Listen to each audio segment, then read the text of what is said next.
આજે તો ઉઠતાની સાથે જ ઢાબા પર ચડી ગયો. જો આજુબાજુનો વ્યૂ કેવો છે. ત્યાં હા મેં સુરત દાદા થોડાક દેખાય છે અને આવું બધું વાતાવરણ છે આજુબાજુ. અને હું પણ કેવો જેવો ઠંડીનો માર્યો કેવો દેખાઉં છું. પછી તો આપણે નાહી ધોઈને એકદમ બેગ લટકાઈને તૈયાર થઈ ગયા કોલેજમાં જવા માટે. લાગે છે ને મોડલ જેવું. મોડલ બોલે મારી જાન.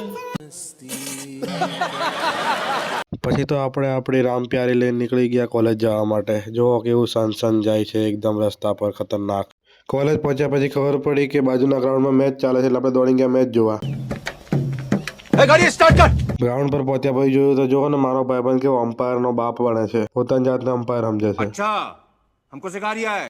પછી ક્લાસમાં ગયા તો કોઈ નહોતું. અમારા સિવાય કોઈ ભણતું નથી એવું લાગે મને. એટલામાં તો અમારા બંકાની એન્ટ્રી થઈ ગઈ. જુઓ તમે એની એન્ટ્રી. પછી જોયું તો મારો ભાઈબંધ એકદમ દેવાયત ખાવડનો ડાયરો જોઈને કેવો લખે છે. આવું તો મોટિવેશન લે છે દેવાયત ખાવડ પાસે. તમે જોઈ શકો છો.